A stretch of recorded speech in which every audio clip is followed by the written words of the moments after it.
Good evening. Wednesday. Sorry if you've missed us for a couple of weeks, holidays and all that stuff. But we're back and we got a special guest for you. Not only just a guest, but a good friend of mine. And my producers forbidden me from introducing him tonight, so I'm not going to. Good evening. Welcome to the Vaudeville Nutty Ball. Look at this. What a full house we've got down here. I've seen more people at an Agoraphobics day out. Anyway, let's hear it one more time for the international artist that is Dar.Ra.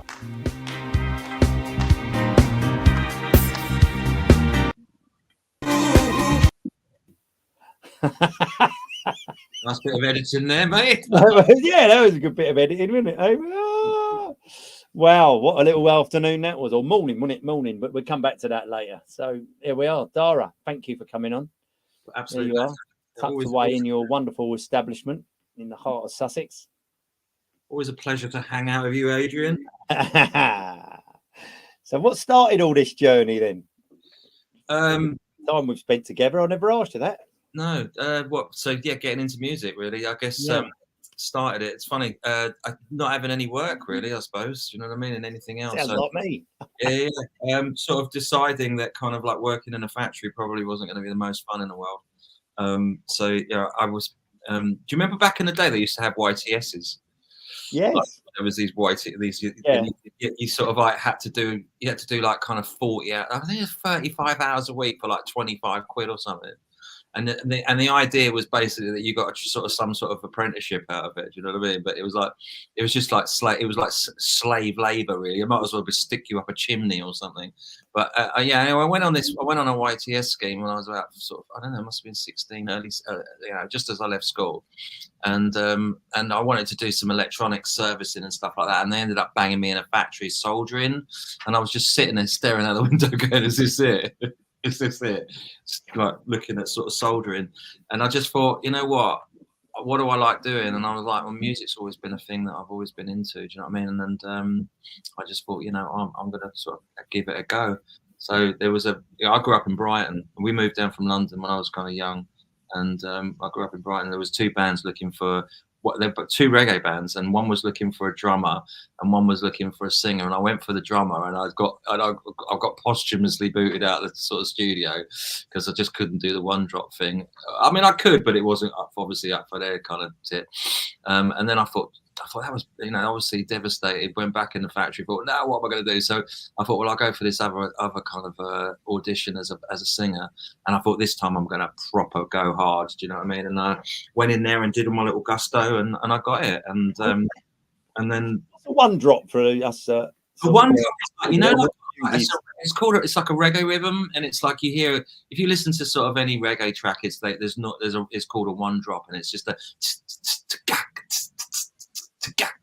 and that's your kind of reggae one drop. Do you know what I mean? And anyway, so I got this job as a vocalist in a band called Bass Culture, and we went on, and literally from that moment onwards, we were sort of on tour. We were just kind of, and then doing all the support slots in Brighton in places like the Top Rank Suite, which was like 2,000 capacity, and getting paid. And I thought, well, this is better.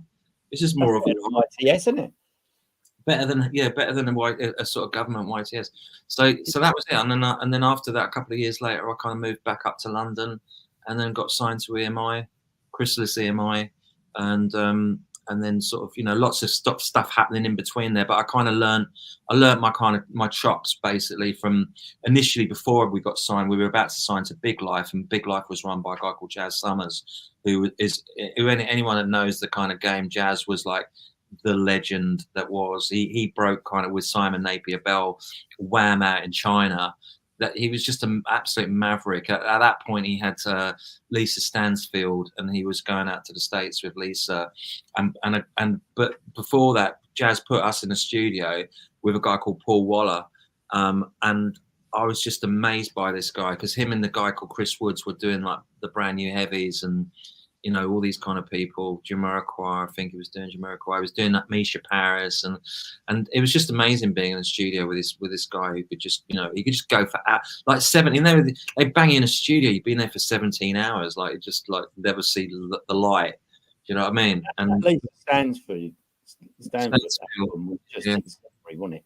I mean, she was every. But that album, I'm Every Woman, and it's no, it's not. I'm All Woman, and it's a picture of Lisa had gone from being that kind of like. She had that kind of weird image when she first started off, and then she came back out with that second album. And she was moddy, wasn't it? A bit like mod look about she was like this glossy Northern Soul kind of vibe when she came out. But Paul basically did he did all the production on that record with Cold Cut. And anyway, so a long story short, basically, I was just a big fan of Paul, and we kind of really got on well.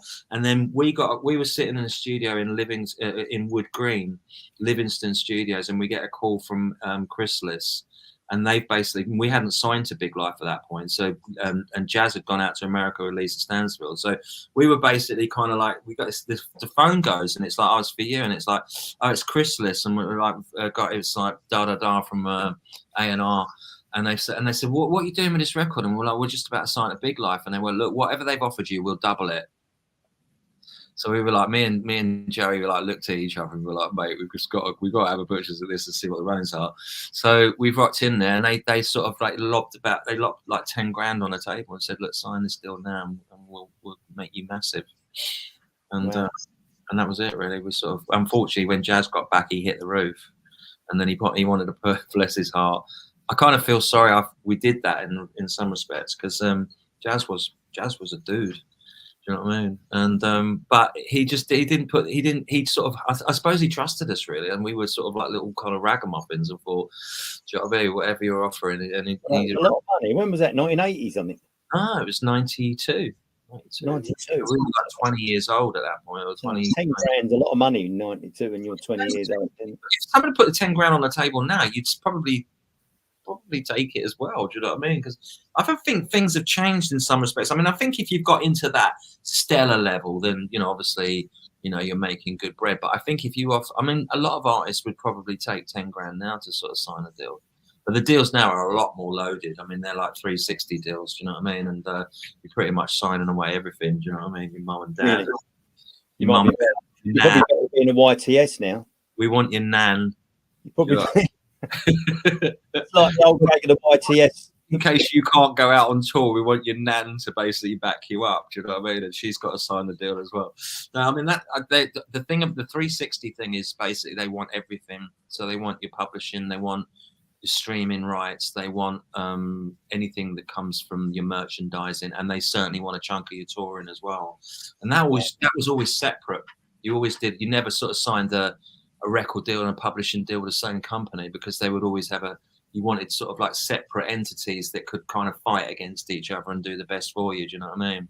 But that's all sort of changed really. But I mean, you're lucky if you could get a deal these days, really, to be fair, because labels are kind of they're stuttering on the way out, really. I think, to be fair, I think in 10 years time, I think you'll only have maybe 2 or 3 kind of majors that have got what they call legacy catalogs.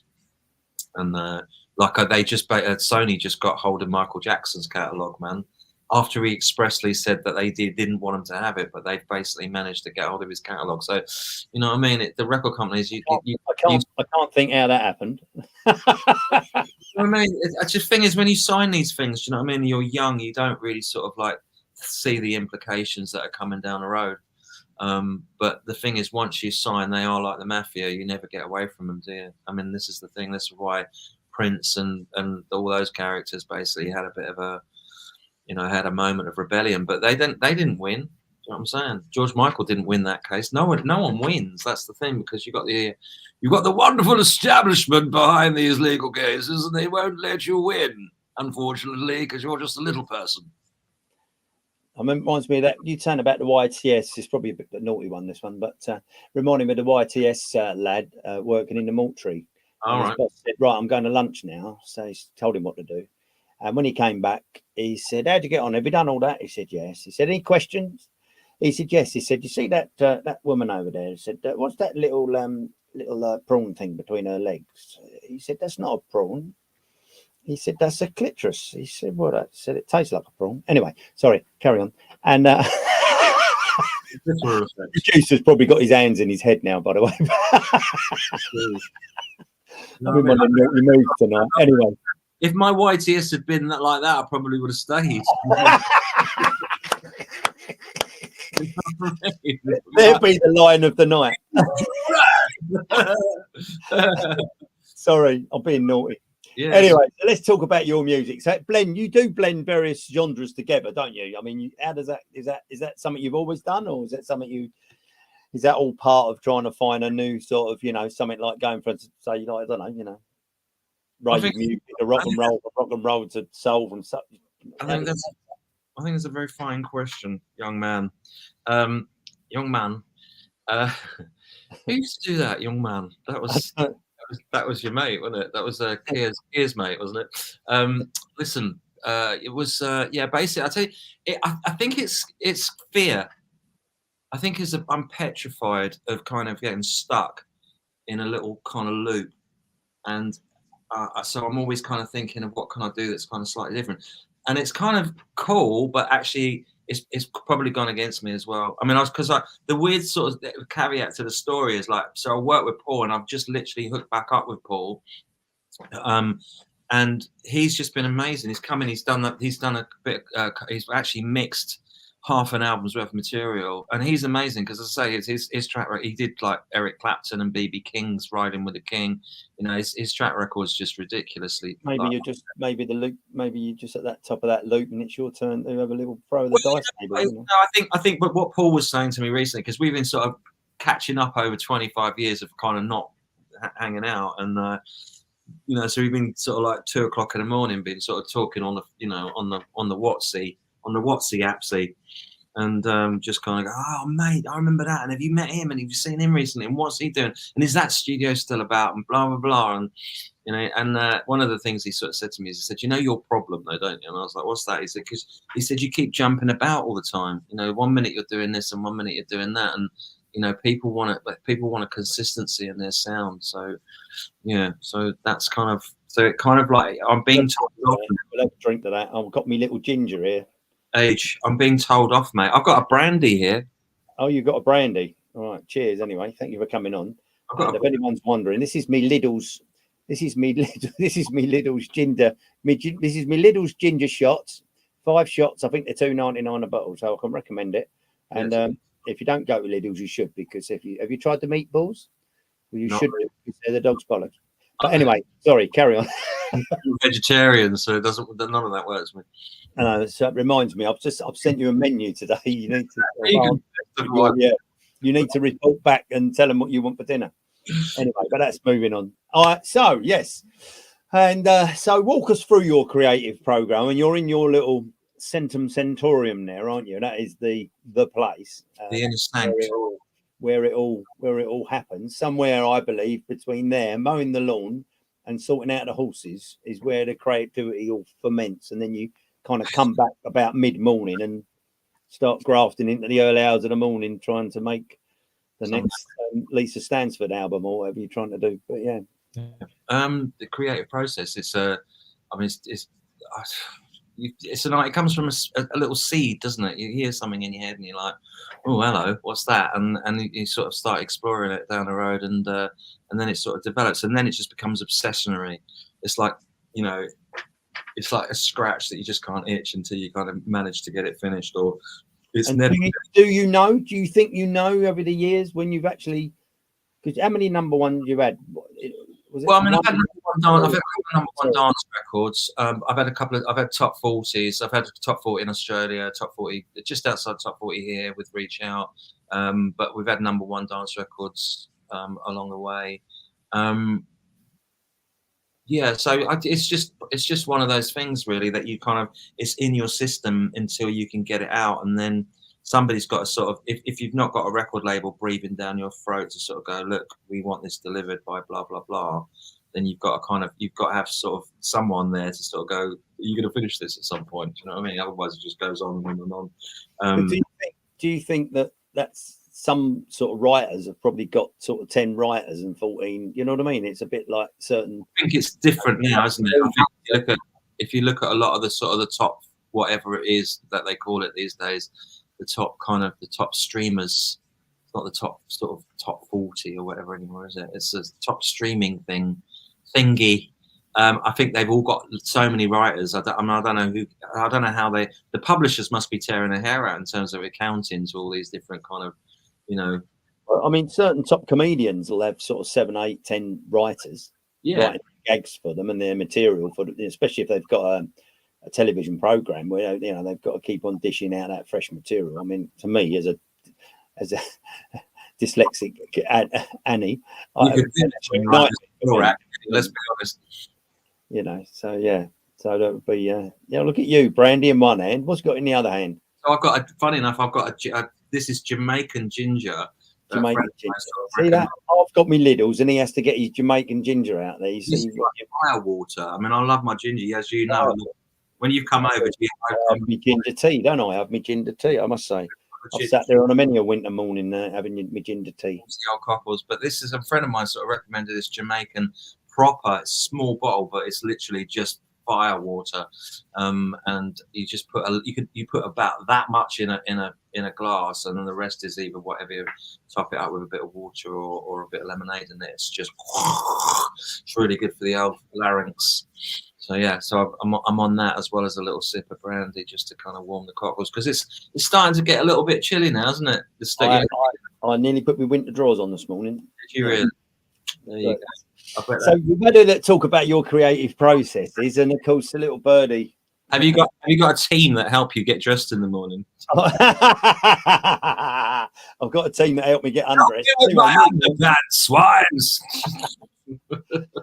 And so let's have a look. I think we've got a little clip of your latest creation, which we'll let the viewers in. That was a little intro, wasn't it, at the beginning there for a laugh? Nigel, our wonderful producer.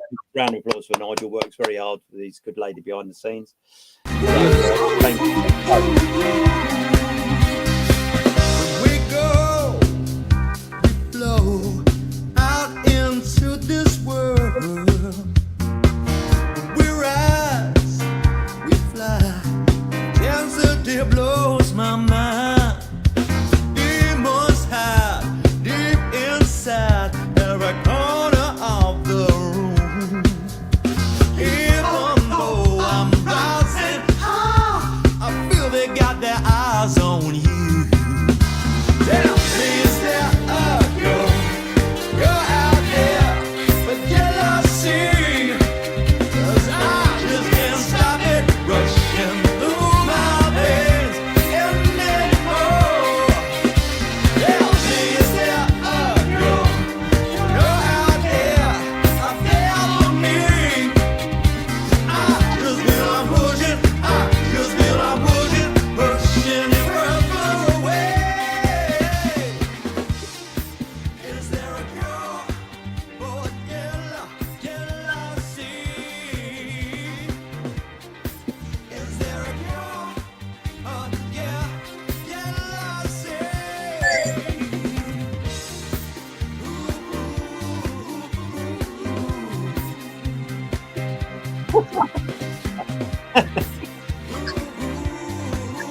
Oh my God.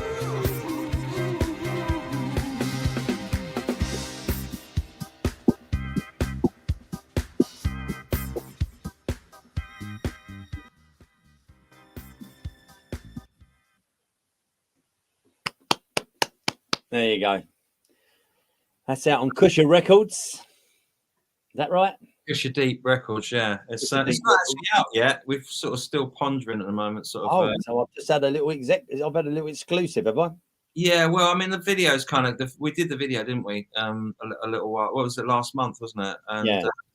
So yeah, I've just been sort of getting a bit what they call floating it, just to see what the vibe's like, see what the response is. But I love the chorus, to be honest. I do love the chorus. I like the chorus. The chorus is inspiring. Is and there in the front row weren't bad either? Well, no, it was all part of it, wasn't it? That's right. But is there a cure for jealousy? Because when it gets you, right? And very good point. And so that's quite interesting experiences of that over my career.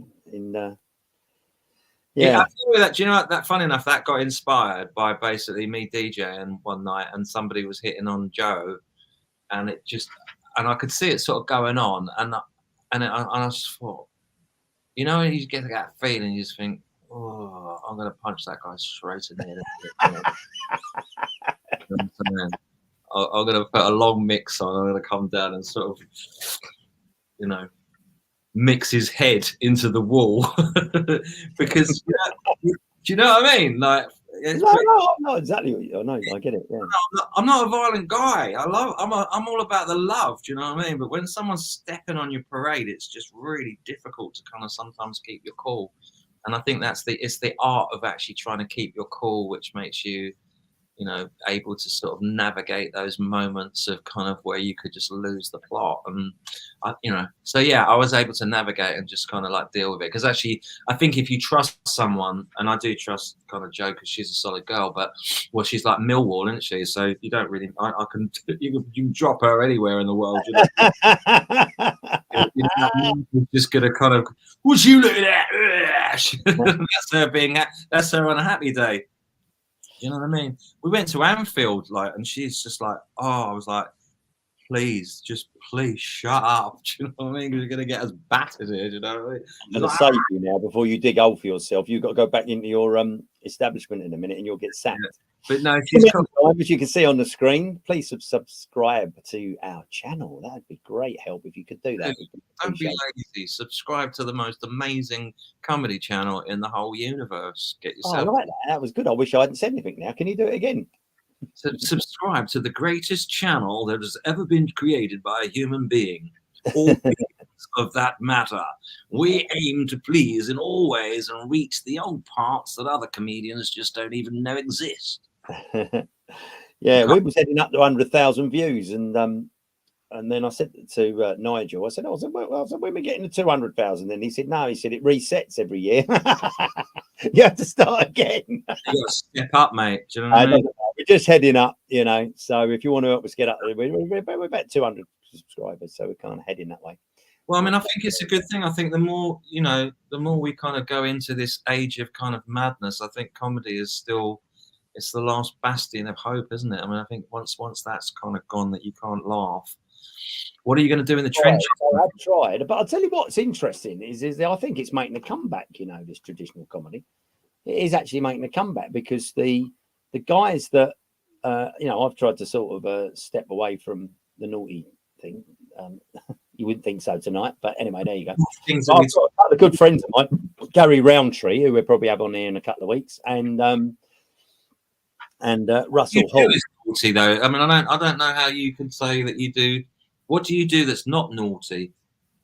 Well, I'm sure you'll, you know, come and I've actually got a couple of naughty shows that people have actually booked, so I'll kidnap you to them, and you can come and see that firsthand. But anyway, yeah. So, but I mean, what's interesting about that is that they've gone completely. You know, one does a Chubby Brown tribute, and the other one does his brutal bingo, and they are so over there. Time, isn't he, old chap Roy? Right. Yeah. Well, I've met him. You know what? He's politest man you'll ever meet. He never swears. If someone swore in front of everybody, he'd be the first to tell them off. You know, people, and this is where people get confused. It's an act. It's you know, you don't dance around your living room singing your number one hit before you go to bed at night, and he don't run around in that outfit swearing at his missus. Do you know what I mean? But people tend to forget that it's a choice of genre, just like there's different music that we're talking about today. I do sing that record before I go to bed, by the way. Actually, just it helps relax me. Do you know what I mean? So yeah, I do. I sing around. I literally go. I parade around the bedroom. For about, you'd be telling us you dive off the wardrobe next. In my komodo, my fresh komodo from Japan. And I sing a load of lullabies. You know what I mean? All that I've written over the past with my own hand. And seriously, as an independent artist, how do you actually navigate the challenges of the music industry? I mean, you've touched on a bit of them early days when you're signing the contracts, but I mean, now it's just you've got Spotify. I mean, there's so many. Sounds like a teenage problem, doesn't it? Spotify. Yeah. It's like the kid that turned up and he had a, you know, and. Yeah. Anyway, Spotify. £5 a head to get in, and it cost him £1,500. You know, it is about kind of helpful as acne, though. Really, to be fair. About as helpful as Acne Spotify, because they don't tend to pay you very much, Adrian. They don't pay you much money, unfortunately, unless you've got like 50 billion sort of streams. You don't get tuppenny. You don't get tuppenny eightney. I'm in the middle of helping someone publish a book, and once again, there's as many different systems out there to do that as what there is in the music industry. I think it's quite I think difficult to navigate, really. Publishing books is probably probably got more chance of getting paid, really. I mean, I've got 2 books out with Amazon, which have both done kind of relatively well. But yeah, you know, it's unfortunately, music's probably been the front line of the internet kind of like war, as it were. And I think it was a very early casualty, and really and truly sort of no one was there to really protect it, to sort of stand up and sort of go. Like if you were running into HMV at the bottom of Oxford Street and just running out with records, you know what I mean? People would have sort of said, hang on a minute, you know, you're stealing music. But like when Napster sort of rocked up in 99, 2000, you know, no one did anything about it. And it just got out of control. And I think because record companies have been so brutal in charging people £15 for a CD, which was utterly ridiculous. And the thing is that the artists were seeing kind of maybe every CD that they sold, they were probably seeing maybe I don't know, 3 or 4 pence a CD or something. So the record even then.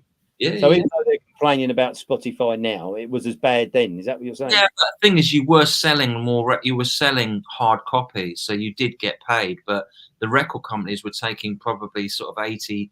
You know, I think Michael Jackson was on 20%, and that was a good deal. You know what I mean? The rest of those record deals were appalling, really, in terms of sort of royalties that you got. But as I say, because the units, the volumes were higher, you did make a little bit of money, but in terms of what the record companies were making was utterly ridiculous. So I think karmically they kind of got their wallop because of the ripping people off for so many years. Do you know what I mean? And but unfortunately, the people that have suffered the most out of it is the artists, because you know you're just not making what you did, even with a shitty record deal that you do with kind of like Spotify royalties, you know what I mean? But you know, and they expect you to really, you know, you've got to work for them as well. You're working for YouTube, and you're working for sort of Spotify, because it's your responsibility to be able to get people to actually stream your track, right?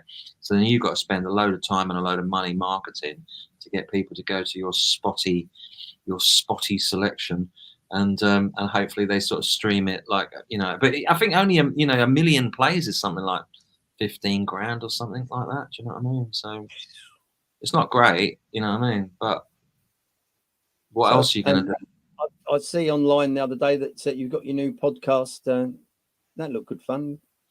It's very good fun. You have to get involved with the podcast world, otherwise the world leaves you behind, Adrian. So yeah, no, I was 12 years late. I started off on the top box, and if I'd have just moved all my content onto YouTube, I'd probably be sitting in Barbados doing this.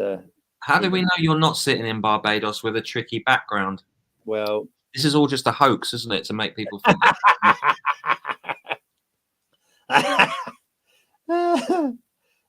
So who is it then? How did it come about? Patriotic background going on there, but really you're in Jamaica, aren't you? You know you're in Jamaica, aren't you?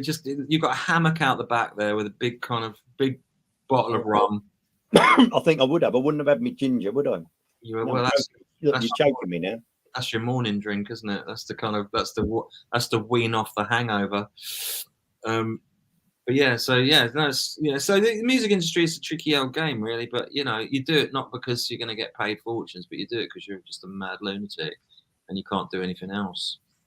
Do you know what I'm saying? Because that's what you get. That's right. I mean, most musicians, artists, kind of like, it's just an obsession. It's like, I don't know. It's probably like being into golf, maybe. I don't know. Do you play golf? Do you know what? I deliberately didn't play golf, which was probably a silly thing. I didn't do photography, and I didn't do golf. I didn't do photography because I didn't want to tread on my brother's toes. You didn't want to take the golfers either. I think, and the golf, I was very much aware that years ago that these people that went and done golf, it was almost as if the golf took over their lives, and then their businesses suffered as a result of it. So I kind of steered away from golf. But of course, now there's the Comedians Golf Society, there's the Vaudeville Golf Very Society. slow golf. You The know, ambition. yeah. So once you upon know, a maybe time, I should have done golf. Do you know what I mean? But I haven't. CEO of a top business, and then I got into golf, and I just ruined everything. And now I've got nothing but a golf club.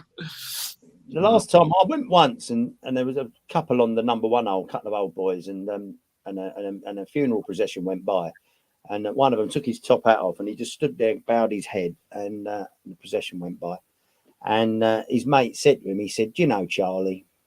He said, "That's the most touching thing I've ever seen you do." He said, "Well," he said, "we've been married for 50 years." He said, "I thought it was the least I could do." And Chivalry is not dead in that story. I'll tell you to laugh when I get to the funny bits or not. That's a beauty. Nigel thought it was funny. Tonight, my friend, dropping like.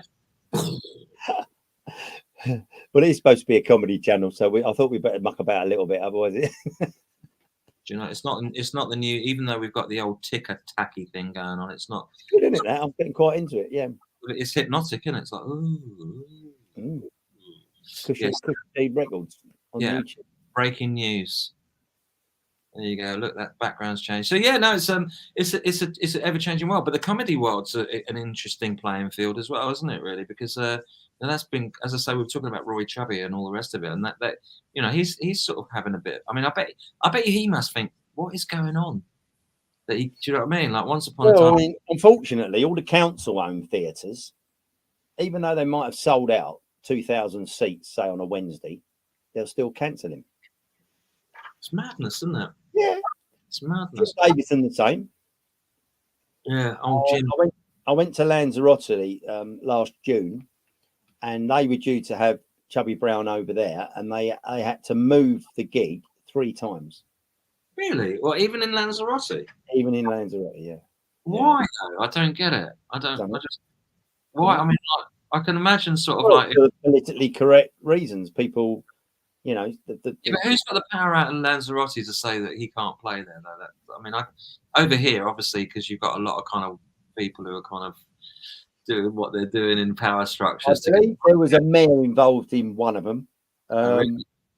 The owner of a hotel and another, where it just got bamboozled with so many phone calls and complaints, right, and so on and so forth. But right. so that's that.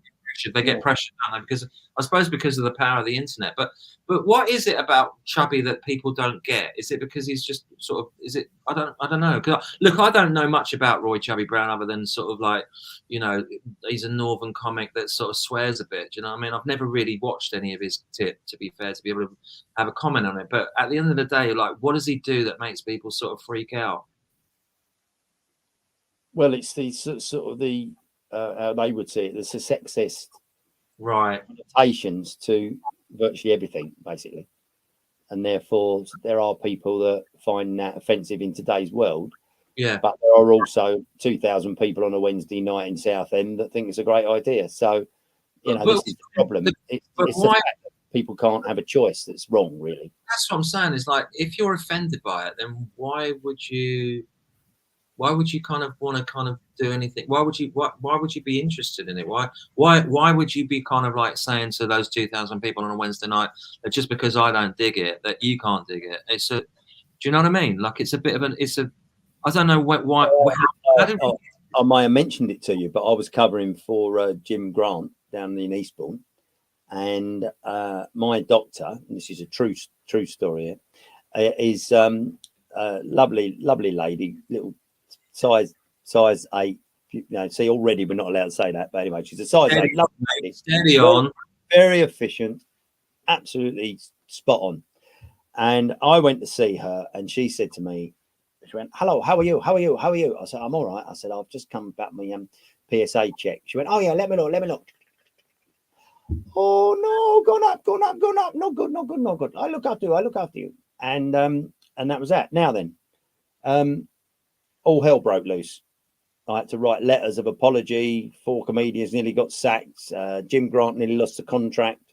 Absolutely crazy. So, really? I'm not saying that I'm don't know what the word is, but I've since done that isn't the joke. It goes into the joke from there. But all I would add to that is that I've done it in Australia, Los Angeles Comedy Festival, just about every gig that I do, just out of principle, because people find it hilarious. But here's the thing.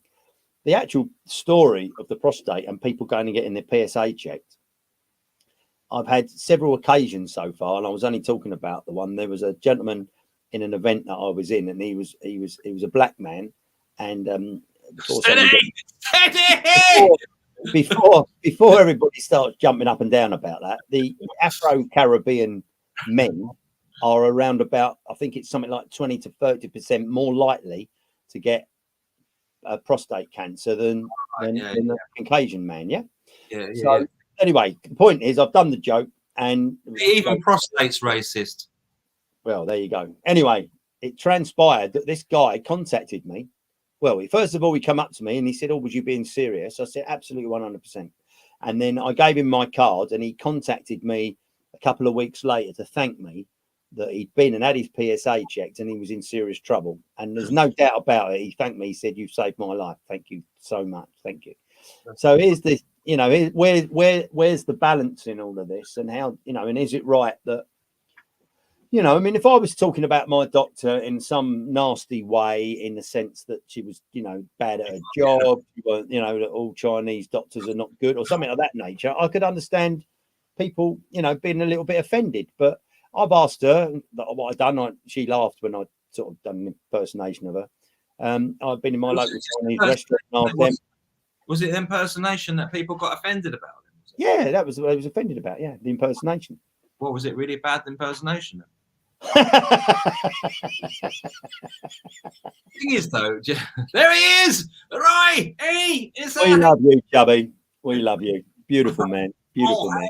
The great Ryan Chubby Brown. I'd have known we were going to talk about it. I'd have got Nigel to put a picture of me and him up at the variety award we were both at, and that was nice. Yeah. I mean, I think it's just worrying because we're all into this self-censorship now, aren't we? So we can't really sort of like, I don't know. The thing is, it's a balance, isn't it? You've got to be kind of cool and be respectful of other people, of wherever they're from, this, that, and the other.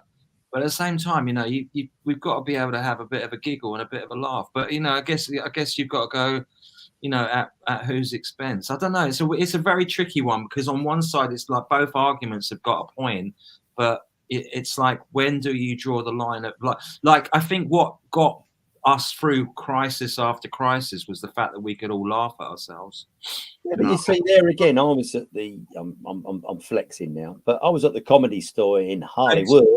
Flexing. And I should think about, I don't know, I think there was about 6 or 8 comedians, and certainly 3 of them were talking about paedophilia.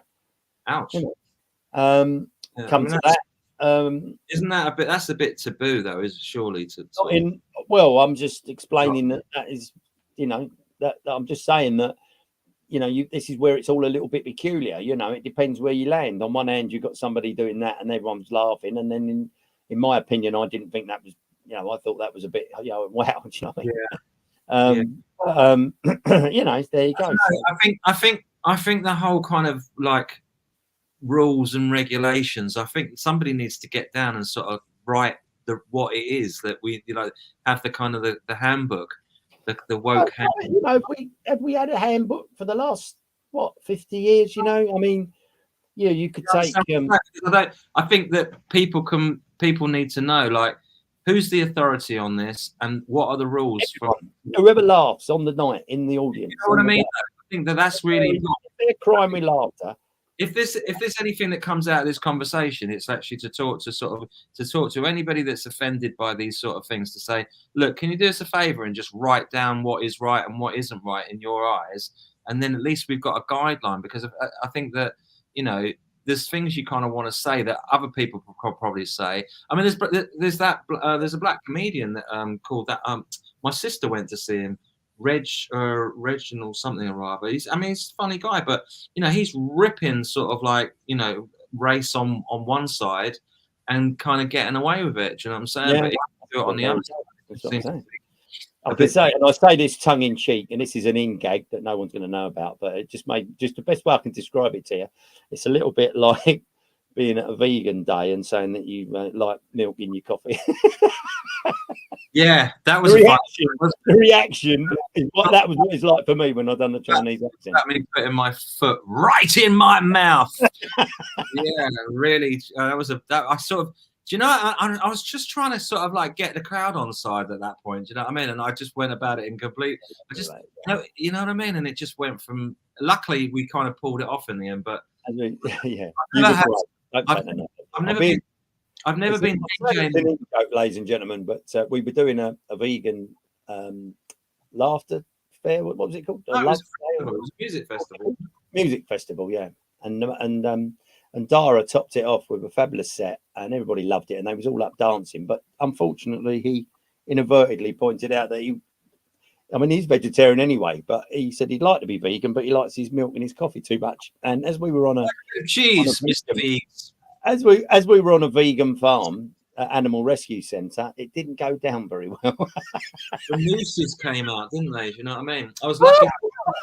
I tell you what, I played in some. When they put a rope over the branch of the tree, I thought that he was in trouble. Like Mississippi burning time, man. Do you know what I mean? But yeah, but we're running out of time, so let's hit a couple of funny things there. The X Factor. When you look at that, do you have any thoughts, just sort of quickly on that? I mean, I think it's had its day now, isn't it? Really? I mean, so, I think if I had £1 for every time somebody said, "Why don't you go on X Factor?" I'd probably, I'd have a few quid. I'd have at least £2. No, I'd have.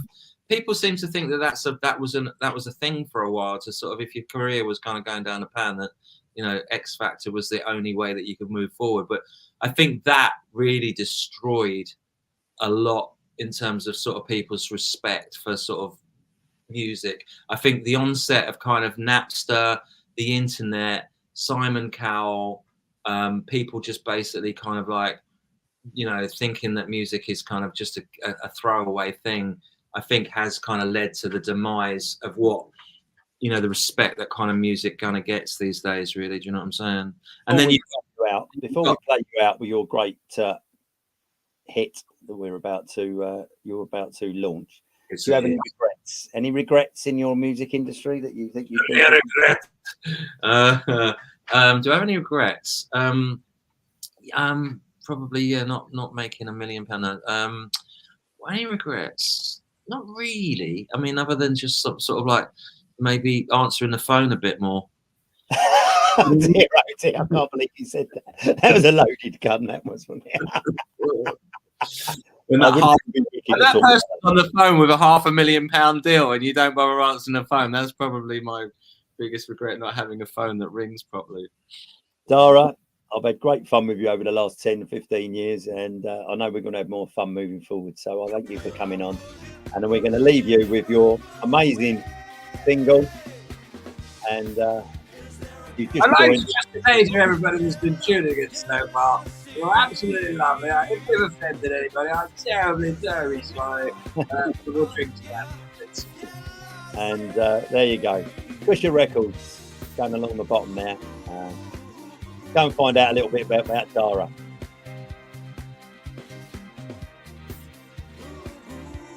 Nice little picture. It's just a bit frightening on a dark night. Come out.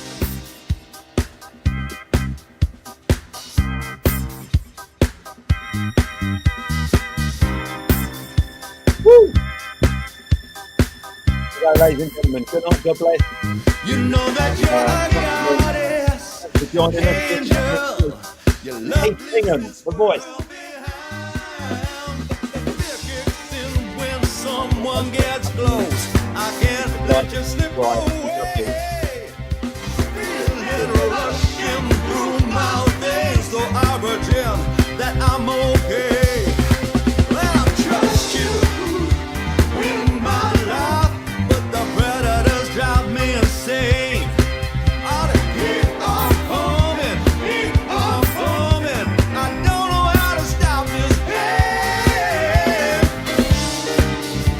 Tell me, There you go. tell me now. Been in your holiday jet before. Tell me, tell me now. Tell me free getting contact. For me, Adrian Doughty, UK comedian, and in Dar.Ra, it's going to give an idea of the future. Just for you all, live, keep singing. Thank you.